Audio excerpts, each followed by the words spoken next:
Everything is done proper with plumbing, electrical, everything is to code. So there's a lot of prep work, or there's not a lot of prep work? What did you have to do to your site prior to these arriving? So I had a lot of older trees that had been on site for some time. I had a local guy come and remove them, brought in some sand, just spread it around, made it all nice and level and flat, and then I added all this gravel. But of course, doing over there, we had to do a septic tank, which feeds both of these units, so we had to do plumbing underneath each unit to those septic tank area. Can we start right at the septic? Sure, sure. So I'm going into this completely blind. Yep. When you say you had to add septic, that was actually one of my questions, because I would have had to do it as well. How do you find the spot for it? What kind of permits did you need to get? So how did you find the location?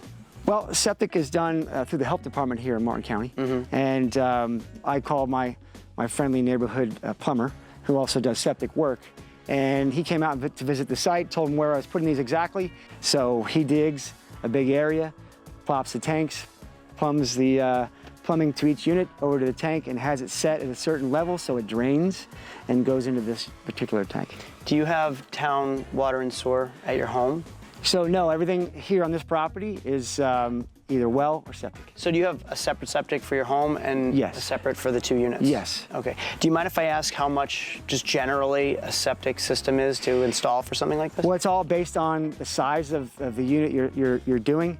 So I had plumbing as well as the septic tank itself. It was approximately $5,000. Okay. So prior to these even arriving, someone trenched it, ran all the plumbing to your septic. The septic There was no trenching until actually these were here and set in place, because what they need to know is the pitch. Exactly, yeah. So you know how high they are? So they pitch them to a certain, it can't be too fast and it can't be too slow.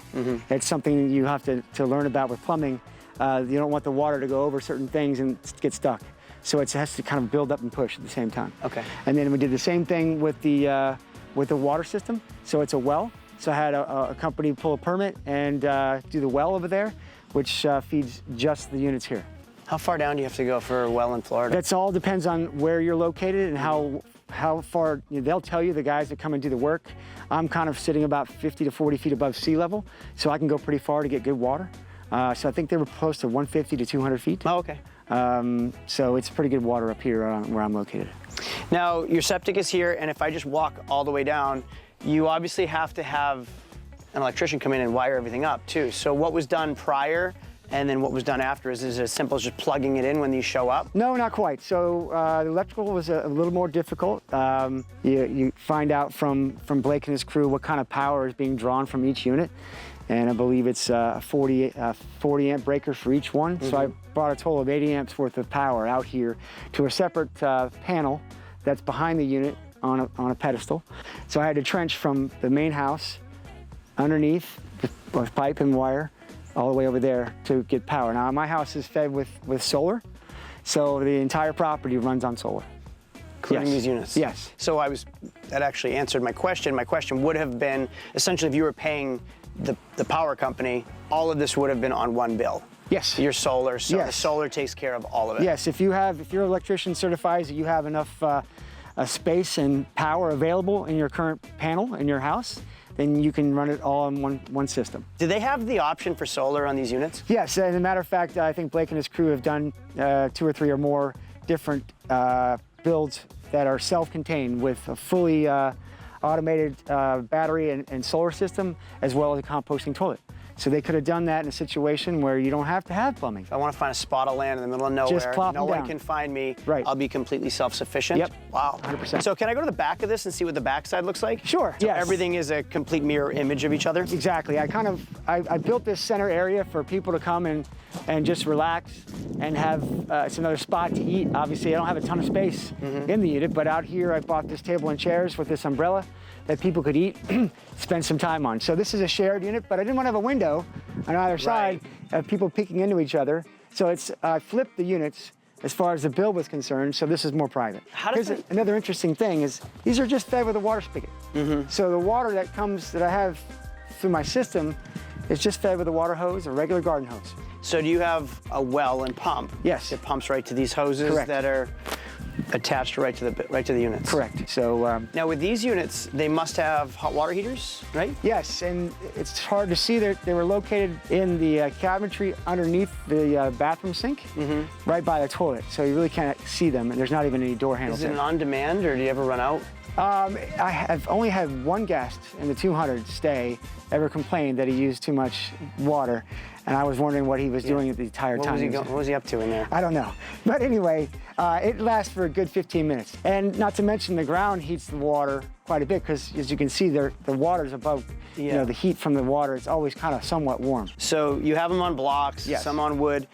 Are these completely square? When they set it up, they show up with their truck, they wheel them in, Yep. So and then they level it themselves? yeah, they do shims, and you can see smaller pieces of wood on top of the cinder blocks that kind of stable it. Obviously, they're on wheels as well, but that helps me stable it a little bit more as well. So they pump it up with jacks and slide in pieces of wood to kind of help level, to bring the level out, so everything kind of stays in place. Will they come out and readjust it for you? They would, sure. Yeah, those guys are fantastic. I mean, there's never been anything that I've ever had an issue with that they weren't on site within 30, 40 minutes, because thankfully I'm close by. And then over here, so if we go to the back, looks like you have your power feed here. Yes. Goes to the AC units. Yes. AC unit ductwork is in there. Yes. Want to just explain what these are? So this Obviously, they come Yeah, on the unit. This is the regular panel that feeds the unit, and this is what I was telling you. This is a location. If you had a portable generator that you wanted to hook up, Mind if I open it? go ahead.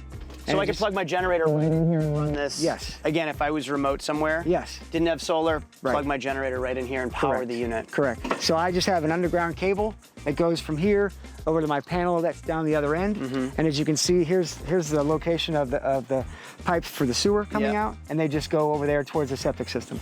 And they just plot that on some pressure treated wood as far as the air conditioning compressor unit, and you're good to go. When they showed up with the units and the plumbing was already established for septic, did they align the units to fit exactly where it was, or did you have to modify? So the this was done angles a little first. bit? The leveling set in place was done how it was going to be done. These guys reacted to how this was set and Okay. did the leveling of the septic pipes as it was going to stay. You yeah. can see how the slope is. There's a science to the slope. Well, before we go over to the other side, can we talk about the wheels Yeah. and requirements, restrictions, hoops you had to jump through to get this thing here? These aren't mobile homes. They're built better than like a mobile home or a Certainly. camper or a trailer. So it's odd to see wheels on them. Yes. But I know when I was at Containing Luxury doing the tour, they offered to have the wheels on for me just to Yeah. bypass some regulations. Can you go through that for me? Right. As I was, when I was going through this process, I was very friendly with the local building department, and the gentleman had told me if they're on wheels, you know, you can take them out of here. They're not permanent. Then I don't have to worry about a foundation. So I found a place online. Forgive me, I don't remember the name of the place at this moment, but it comes with a specific hub system that locks in place to your container. So these are removable. Very simply to turn them and pull them off, and you can put them on the other side and move them the other direction. So I bought 4. So when I was moving these back here, I had 2 this way and 2 on the other side, and then we dragged them in place. And then if I wanted to push it back that way, I'd turn the wheels and pushed it that way. I do have to pay what they call a bed tax locally for Martin County. So make sure that you've obviously checked in with your local codes, governments, to find out if there's any sort of tax that they have